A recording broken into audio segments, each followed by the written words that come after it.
La figura del Greco ha sido innovadora en muchos aspectos dentro del contexto artístico español.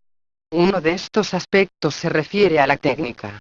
El Greco fue uno de los primeros artistas, junto con Navarrete el Mudo, en introducir en España un nuevo soporte para el arte de la pintura, el lienzo de lino en sus dos versiones, de tafetán y mantelillo veneciano. Este material fue el primero que lo introdujo en Toledo. Hay que recordar que la escuela veneciana fue la primera en reivindicar el lienzo de lino para la pintura, frente al soporte medieval de tabla, soporte que no todo el mundo artístico aceptó en un primer momento. El Greco también se caracterizó por usar pigmentos de primera calidad, algo que no era habitual entre los pintores españoles. Cuando en 1580 Felipe II le encarga el martirio de San Mauricio para el monasterio del Escorial, se retrasa la obra porque el pintor quiere conseguir azul ultramarino o lapislázuli, el pigmento más caro en la historia de la pintura. Este pigmento también se detecta en otras obras suyas. Nuestro pintor también introdujo importantes innovaciones en el repertorio temático que cultivó. El Greco cuando llegó a Roma en 1570, conocerá todo lo relacionado con la Contrarreforma, consecuencia del Concilio de Trento y que fue la respuesta de la Roma papal a la Europa protestante. Fue uno de los primeros en tratar temas tan propios de la Contrarreforma como los santos penitentes, la Magdalena, San Pedro, San Francisco etc., haciendo referencia a la penitencia que era rechazada por los protestantes. Estos aires de innovación se acrecientan, si nos centramos solo en el contexto español, donde algunos aspectos de su personalidad y quehacer artístico resultaban chocantes para la vieja y conservadora sociedad española. En Toledo durante los siglos XVI y XVII no existió cofradía de pintores, con advocación a San Lucas, en el seno de la cual los pintores se podían reunir para defender sus intereses profesionales. Sin embargo, en Sevilla y en la corte sí que la hubo. El Greco trajo a España la dignidad de artista, cuando en nuestro país el artista era considerado un mero artesano que trabajaba con las manos, concepto que cambiará en el siglo XVIII con la Academia Ilustrada. Consciente de su dignidad intelectual y su valía artística, sin rival en el ámbito toledano, la primera consecuencia de todo ello fue la subida de los precios de su pintura, y que muchos de sus clientes no vieron razonable, de ahí los numerosos litigios del artista en las tasaciones de sus obras. El Greco fue un magnífico creador de composiciones. No solo esto, tuvo además una imaginación y originalidad desbordante a la hora de concebirlas. Pasó de valerse de grabados en la etapa italiana, de las cuales extraía diferentes motivos que luego unía, a manera de puzzle, en la composición propia, a concebir composiciones de gran originalidad, como la Verónica del Museo de Santa Cruz de Toledo, de la cual se ha dicho muchas veces que es como una aparición fantasmal, o, incluso esa originalidad la plasmó en composiciones muy asentadas y definidas en la iconografía cristiana clásica, como por ejemplo la oración en el huerto, donde los apóstoles durmientes están metidos como en una cápsula construida de alguna sustancia inmaterial como una nube. En esta composición está presente el pasado bizantino del artista. Por otro lado, el artista introdujo nuevos géneros pictóricos no cultivados hasta ahora en la pintura española, como el paisaje, y otros que si bien se habían tratado en la escuela española, nuestro artista los trató con una gran valentía. Con respecto a esto, no podemos pasar por alto el tratamiento del desnudo masculino, que el Greco nos ofrece en el magnífico San Sebastián de la Catedral de Palencia, pintado en sus primeros años en España. El joven San Sebastián está inspirado claramente en algunas de las figuras de la Capilla Sixtina, que sabemos que el pintor habría estudiado en su estancia en Roma. La figura está inspirada también en la estatuaria clásica, la elección de una gama cromática propia de una grisalla estaría incidiendo en esa relación con el arte escultórico. Pocas veces se ha representado en el arte clásico español un desnudo masculino tan desnudo.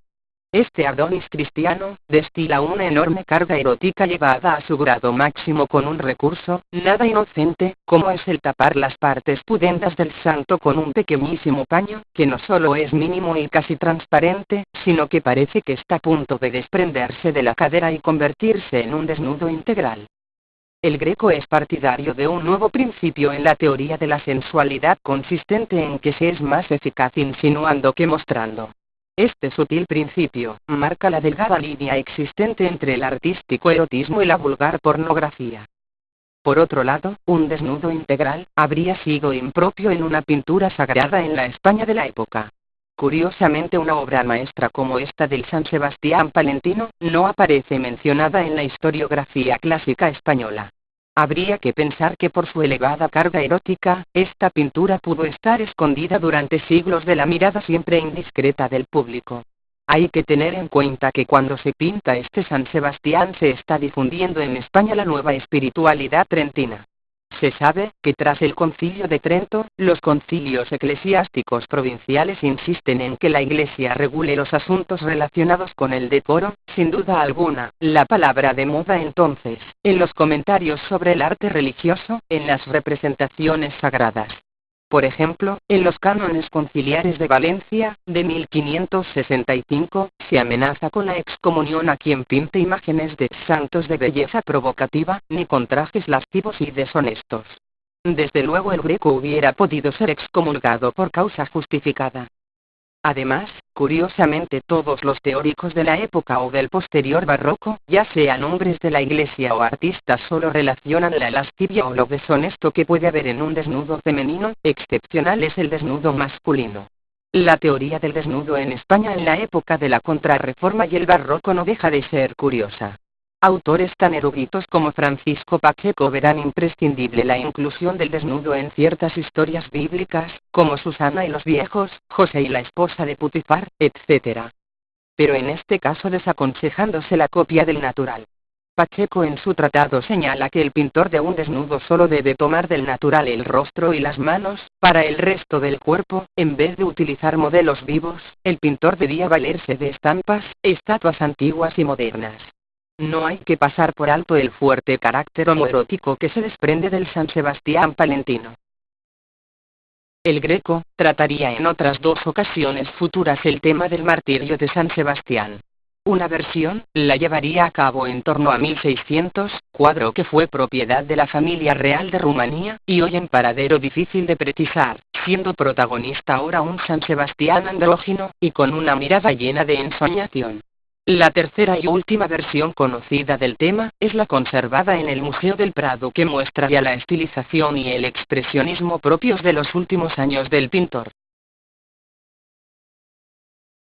Con respecto a la introducción de nuevos géneros pictóricos en la pintura española, el Greco fue el primer artista en cultivar en nuestro país un nuevo género pictórico, que había nacido en el Renacimiento, pero que no alcanzaría independencia propia hasta el siglo XVIII, en España hasta el XIX, se trata de la pintura de paisajes. Fray José de Sigüenza, cronista de El Escorial, habla de este género, citando a Joaquín Patinir, como pintor de paisajes. Aunque el término utilizado generalmente por la tratadística española hasta bien entrado el siglo XVII será el de pintura de países y pintura paisista. El escaso cultivo de este género en España se debió seguramente a una visión excesivamente antropocéntrica del mundo, considerándose que lo único digno de ser pintado era el hombre y la acción humana. La naturaleza tendría un interés secundario en ese escenario de dicha acción humana. Hasta el siglo XVIII la concepción clasicista que dominará el arte valoró el paisaje como un género inferior. La tratadística de arte hasta el siglo XVII no será partidaria del paisaje en estado puro, se debía contar una historia. Los paisajistas del siglo XVI y XVII como Poussin, Claudio de Lorena, Salvador Rosa etc., elaboran sus paisajes a través de apuntes tomados del natural. El Greco revoluciona el género paisaje, fue uno de los primeros en no conformarse con vistas elaboradas en el taller, sacando el caballete al campo y enfrentándose directamente al escenario natural. En el siglo XVII eso mismo hará Velázquez en los jardines de la Villa Médicis en su primer viaje a Italia. Hasta mediados del siglo XIX ningún otro pintor español repetirá la forma de trabajar in situ en la naturaleza. Los paisajes del Greco tienen siempre un mismo protagonista, el perfil urbano de Toledo y su entorno natural. El Greco capta asombrosamente y de manera admirable los elementos naturales que tiene delante. Muestra un rigor topográfico en el urbanismo de la ciudad, que ha sido incluso ponderado por arqueólogos. La obra cumbre de esta temática será la vista y plano de Toledo del Museo del Greco, fechada en los últimos años de la carrera del pintor. No cabe duda que el sentido cartográfico el Greco lo aprendería en su estancia veneciana. Aunque conservamos dos paisajes del pintor, en sentido literal, gran parte de la pintura religiosa del Greco se desarrolla teniendo como marco la ciudad y entorno de Toledo, ambos elementos indisolubles. Recordemos la Inmaculada Ovalle, del Museo de Santa Cruz, y el Laoconte del Museo de Washington. Uno de los aspectos más importantes para valorar, en toda su complejidad, la obra del Greco, es el relativo al taller del maestro.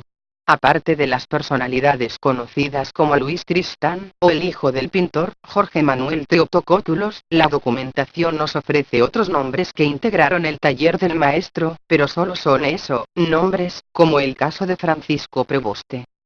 No conservamos cuadros firmados de estos discípulos, que vinieron a servir de referencia para asignarles pinturas concretas que integran este mare magnum de cuadros reunidos, bajo la etiqueta de taller del Greco. Únicamente, el pincel de Jorge Manuel ha sido identificado en el taller, debido a que su estilo fue siempre seco, y de una extraordinaria pobreza, conservándose obras firmadas, como la réplica del expolio que conserva el Museo del Prado. Pero en el caso de Tristán, las primeras obras que conservamos fueron realizadas cuando el pintor crea su propio taller, una vez que regresa de su viaje a Italia, desarrollando un estilo, ya inmerso en el primer naturalismo barroco. Pero no conservamos obras, o no se han identificado todavía, pinturas de su etapa juvenil, por lo que resulta imposible individualizar la participación de Tristán en el taller del maestro. En la España de la época, el taller del Greco fue una absoluta novedad. No ha habido ningún otro pintor en la historia del arte español que mejor haya mercantilizado su obra. El Greco organizó su taller como una empresa artística encaminada a obtener la máxima rentabilidad económica. A partir de 1580, cerradas ya las posibilidades de recibir encargos de la catedral toledana y de la corte madrileña, y para responder a la amplia demanda del mercado toledano y también nacional, el maestro establecería un taller organizado, y con numerosos ayudantes para dar respuesta a quien va a ser desde entonces su principal clientela, conventos y particulares que demandarán obras de pequeño y mediano formato destinadas a un ámbito recoleto y privado de devoción. El maestro ideará un amplísimo repertorio iconográfico de temas, que el taller comenzará a seriar una y otra vez. El tema de San Francisco con el hermano León ha sido uno de los más exitosos de todos los tiempos en el arte español.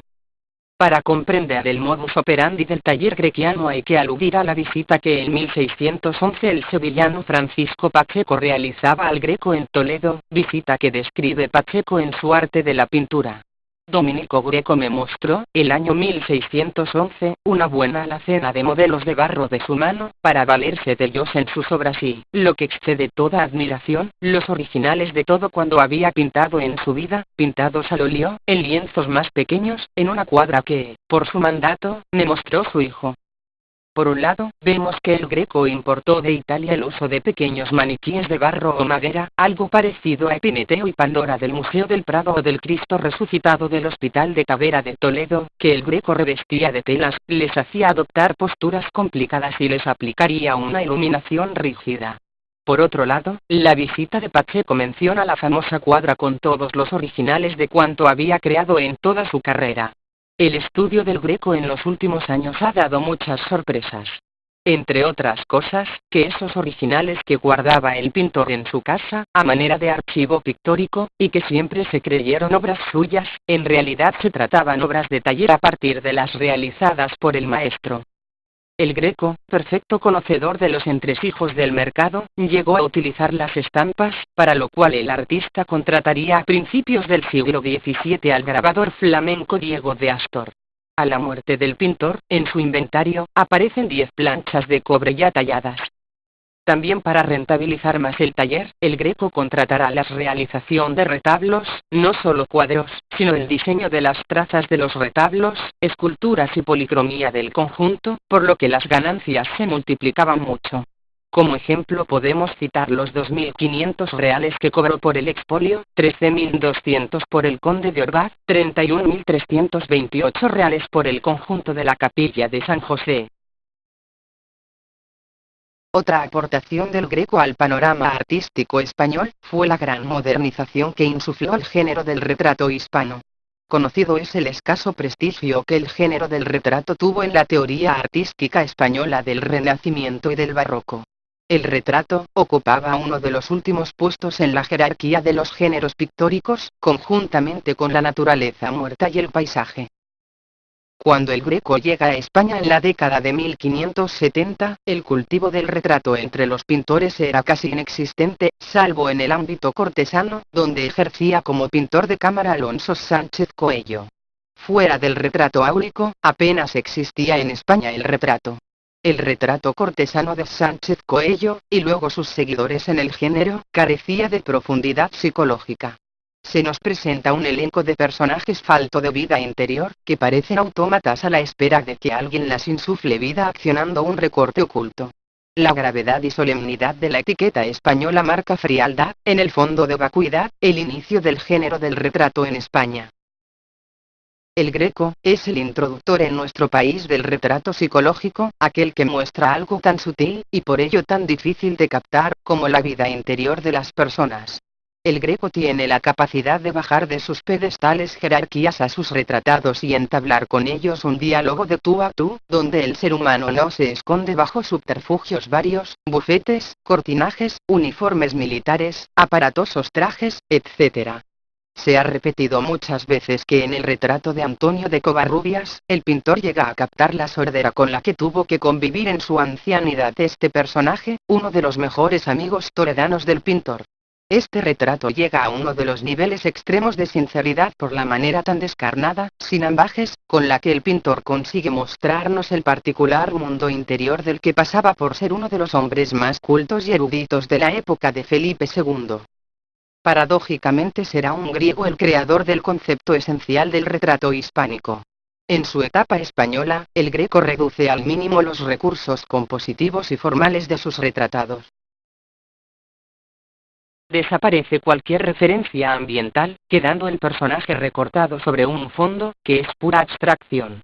Los personajes visten el negro traje español. Esta austeridad compositiva hace concentrar toda la atención del espectador en la cabeza del retratado, un rostro que traduce una intensidad psicológica, hasta ahora desconocida en los retratistas españoles. Contribuye a crear las facciones insertas siempre en los rostros sorprendidos en pequeños giros de cabeza, y donde el pintor juega con las asimetrías de los elementos anatómicos y con una representación facial poco nítida, borrosa, como si nuestra mirada estuviera desenfocada. Un complejo recurso formal más, que contribuye a esa elaborada idea de captar el hálito vital de una persona. Ahora la paleta de colores se reduce a una misma gama cromática. Negro, gris y blanco, pero con una riqueza de matices infinita, por ejemplo en los negros.